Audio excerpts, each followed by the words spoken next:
Evening all, how you doing? Welcome to another episode of Doc Who Cast.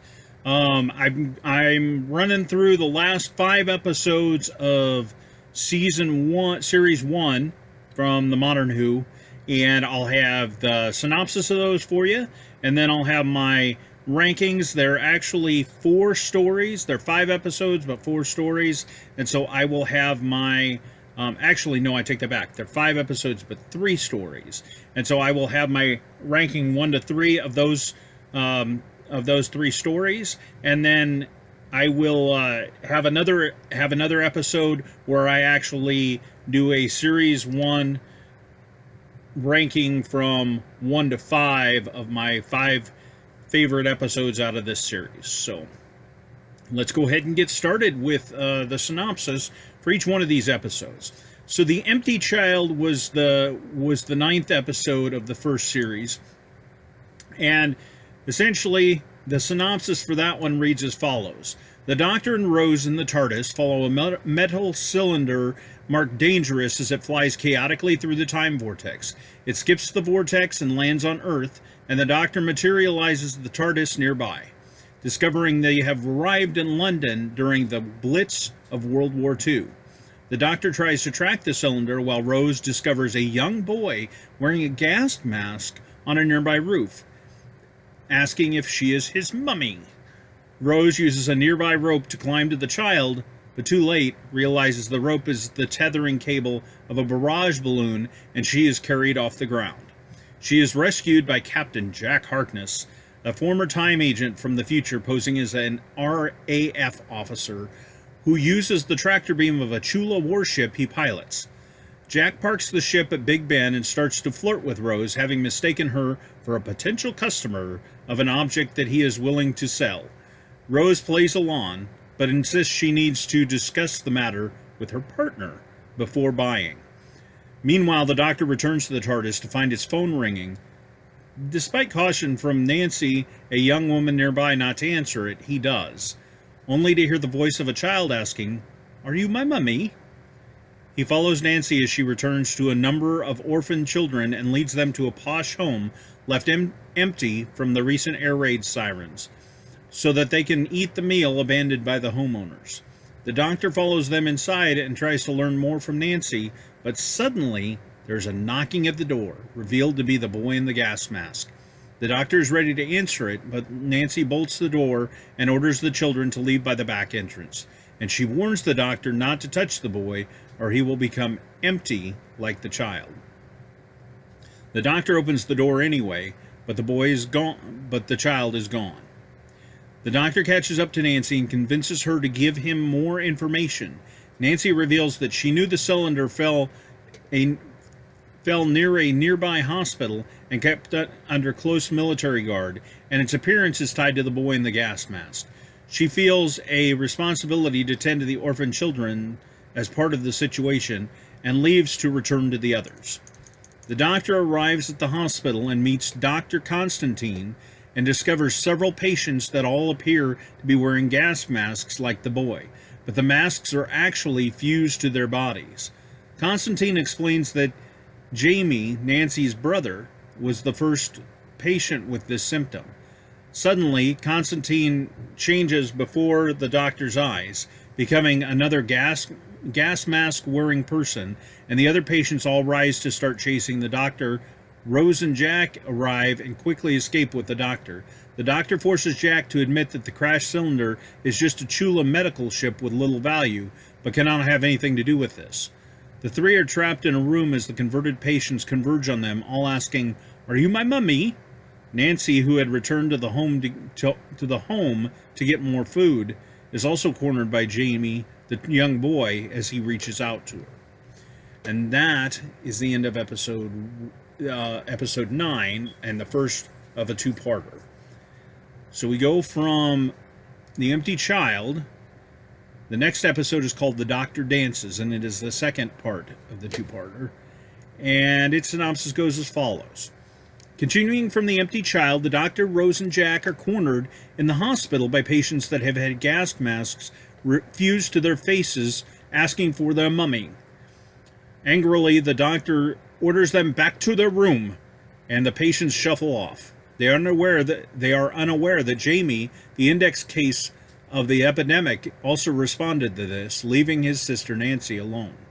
The doctor, Rose, and Jack investigate the hospital room Jamie was treated at and learn from the recordings that the child is growing stronger with its powers and may become unstoppable. Jamie arrives shortly thereafter, having returned to his room along with other patients. The three flee again and end up trapped in another room. The previous ploy no longer worked.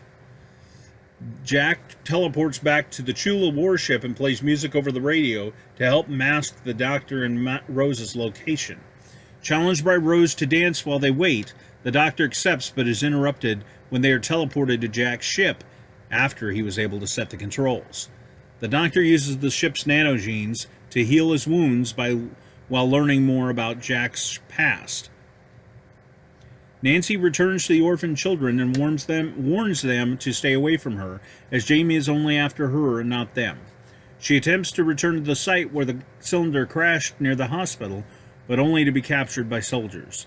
They keep her under guard, but she panics when the guard starts transforming into a gas mask-wearing human. By this time, the Doctor, Rose, and Jack have returned to the site and discover other guards transforming. The Doctor fears the contagion is airborne, as they try to make their way in. They find Nancy, who saved herself by singing a lullaby to the converted guard. Examining the cylinder, the remains of a Chula medical ship, the Doctor deduces what has happened. As with the warship, the Chula medical ship carried nanogenes. They had scanned the first human they encountered, Jamie, who had died earlier that night, and presumed it was a template for all humans, transforming them into gas mask-wearing people and infusing them with added strength, since the Chula are a warrior race. As the Doctor attempts to reprogram the nanogenes, the other transformed humans approach to defend it.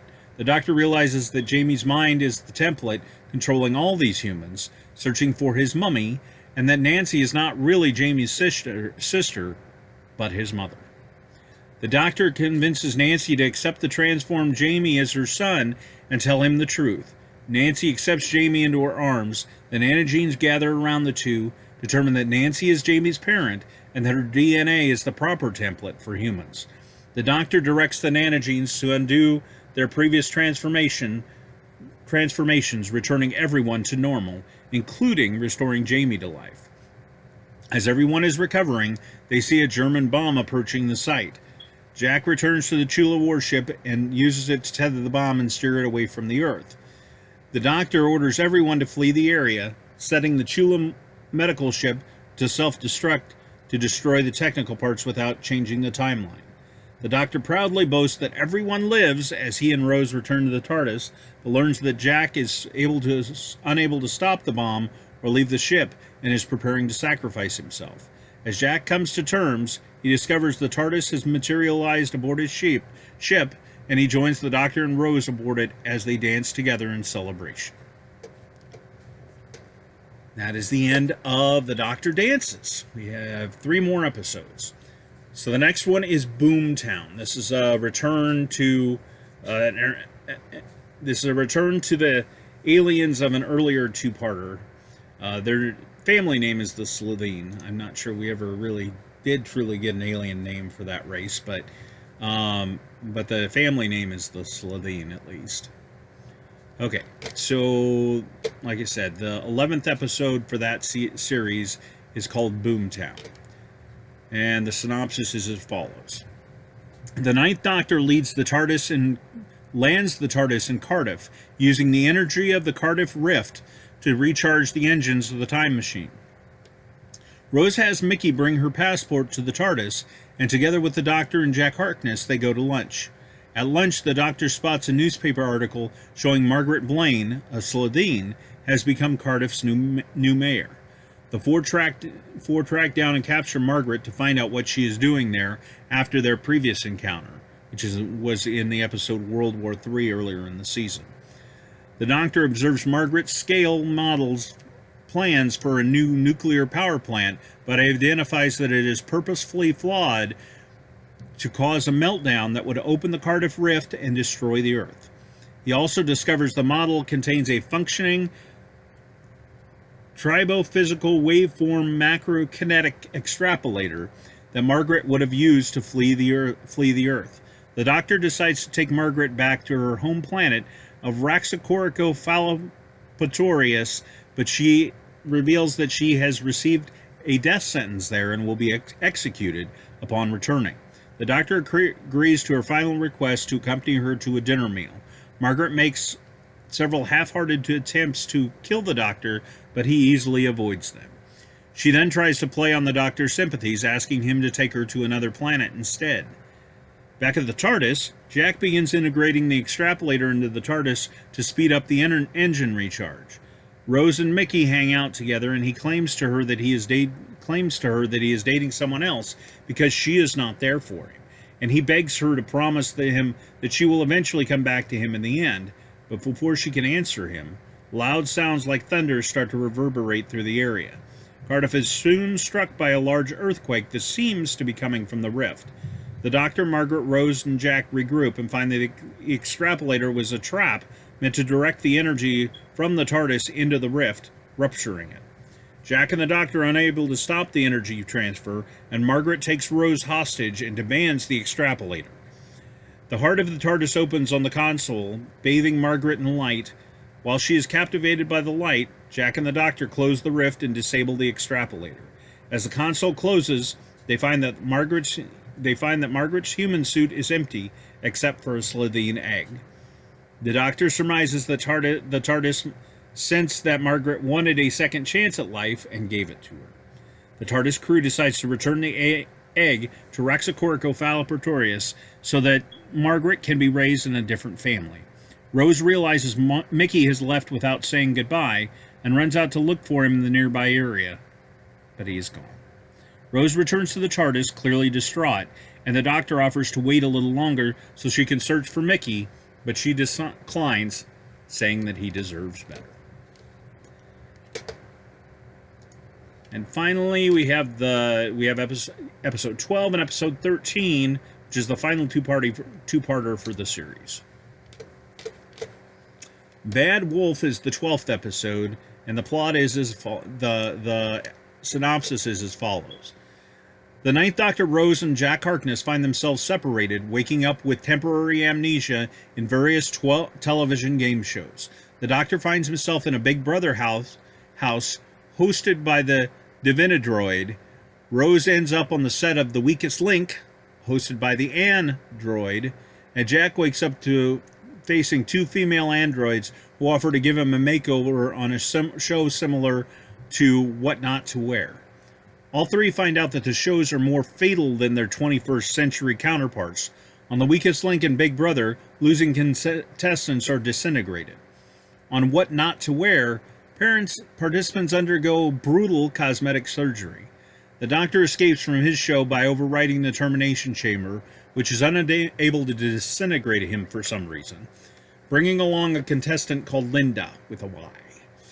They discover that they are on Satellite 5, which the Doctor previously visited 100 years ago in The Long Game earlier in the season.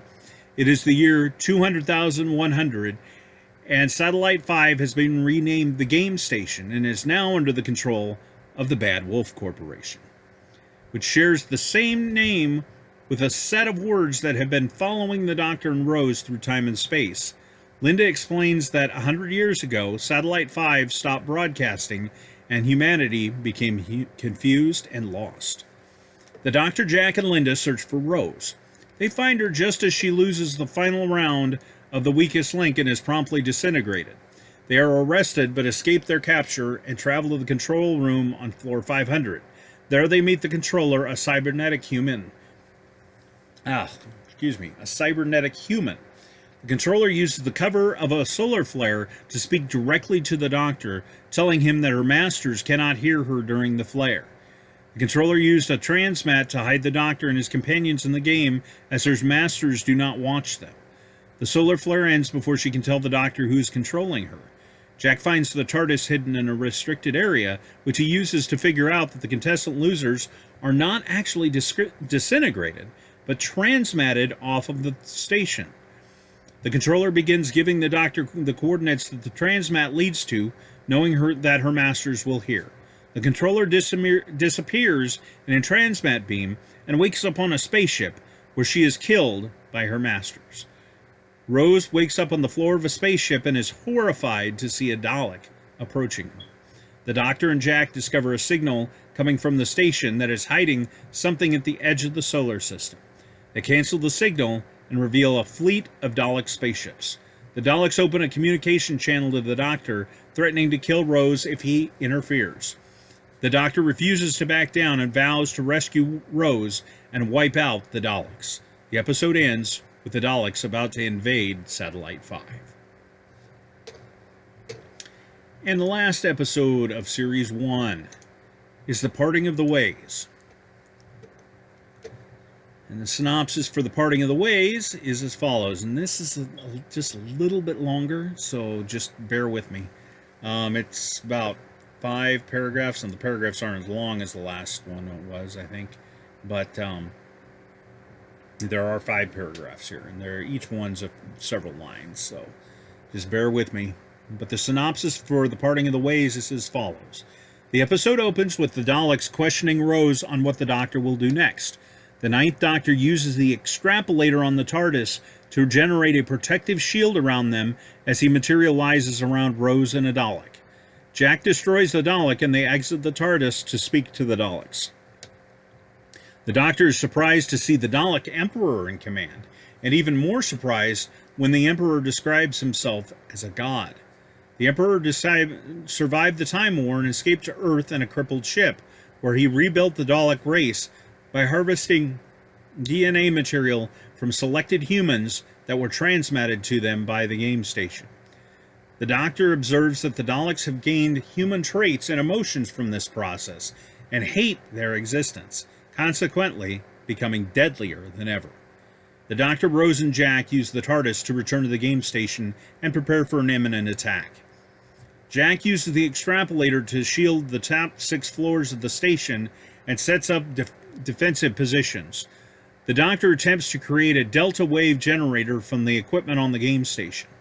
The delta wave will kill anything in its path, but needs time to charge up. Excuse me.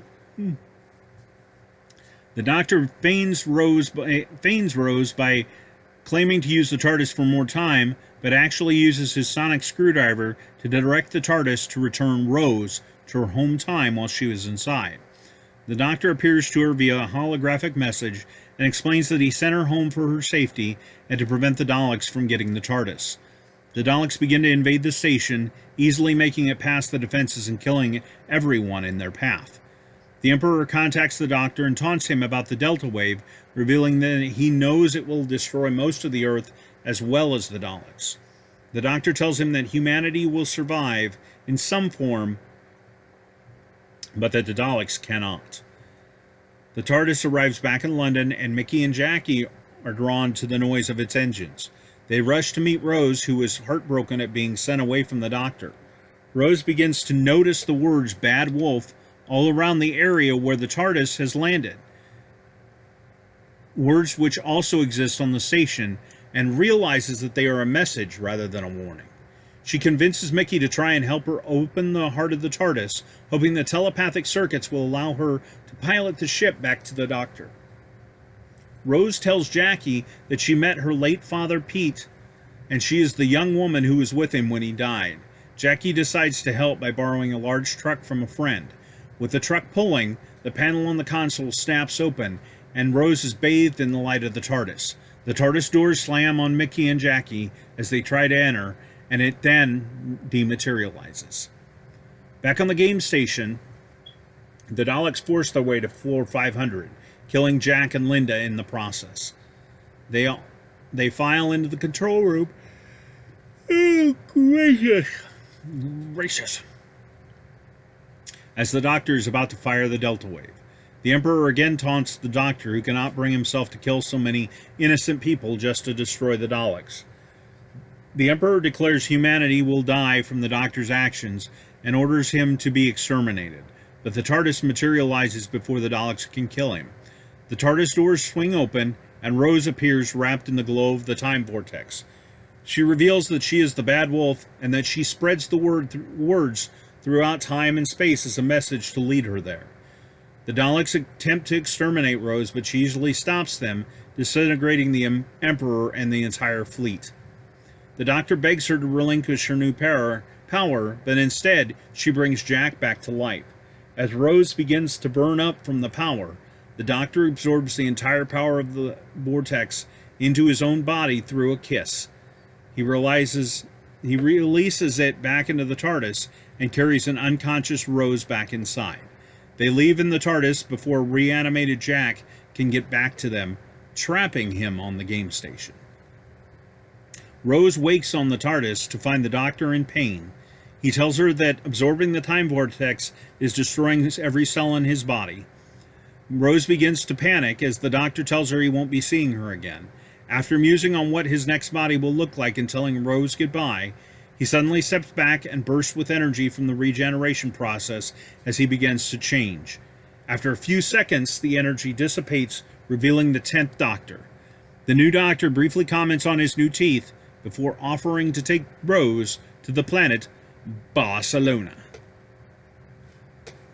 That is the last synopsis for Series 1, my friends. So now we have 3 stories that I'm going to rank for you. So my third out of these 3, and I love all 3 of these stories, so it's very tough for me to choose on these, but I think with my third, I have to go with The Empty Child, The Doctor Dances. It's a great pair of episodes. I love the story. I love the way they tied everything together, the way they brought everything back into play, from the beginning to the end, the way the Doctor was able to have a positive moment within this series where there are so many dark ones, and that he's able to have a moment where he can just rejoice about the fact that everybody was okay at the end. And so it's a fantastic episode. I just like the others just a tad bit more. For second, I would have to go with Bad Wolf and the Parting of the Ways. I really like this ending. I think it's a classic. I think it's a very, very well done classic Doctor Who ending with the regeneration at the end of the season. I love the way that they went about this whole thing. I love the twist that they put in there with Rose absorbing the time vortex and thus becoming like having godlike powers in terms of being able at that point to just disintegrate the Daleks, having control over time and space to create essentially the immortal man in Jack Harkness, and to be able to do many of the things that they were able to do throughout that episode, starting in these strange games with no clue of what was going on or exactly where they were, and being able to piece that together over time. The reveal of the Daleks having come back, having hidden themselves away so that they could reappear at this point in time. Just every piece to this is it just makes it for a great series finale. But for my number one, and I have to say this, I'm probably like the Slitheen and their episodes a little bit more than everybody else, but I especially loved Boomtown. I thought that the tension between the Doctor and Margaret was absolutely fantastic. I thought the way they developed more the racial relationship between Mickey and Rose was fantastic. I think the way they developed the idea that Jack was traveling with them and Jack's place in all this was very well done. I just thought that the episode played through very well the whole time. And then finally coming back to the idea of the time vortex and exactly what it can do, and that it's not meant for normal humans, that it's something that's very tricky to work with, and that that the TARDIS actually gave Margaret what she wanted, be it not in the fashion necessarily that she was talking about. So it just to me is the top out of those 3 different stories, and I like Boomtown out of that set of 3 stories better than any other. So, well, folks, that's pretty much wraps up the series. I'm gonna have a series wrap up where I'll talk, like I said, it'll basically be a top 5 ranking of my top 5 stories out of this particular series, and then after I'm done with that video, I'll go ahead and move on to series 2. I'm actually in my series run before series 11 starts. At this point in time, I'm already on series 5, so I've got a lot of catch up to do in terms of doing the videos, and I want to try and get those done as soon as I can. But I'm working on them as I've got time and as I go forward. So anyhow, this is my third of the first series videos and the one that wraps up the episodes. And then, like I said, I'll be back in the next episode of Doc Who Cast to wrap up series 1. So I appreciate your time, appreciate your coming and listening to me. If you liked the episode, please give us a like on there.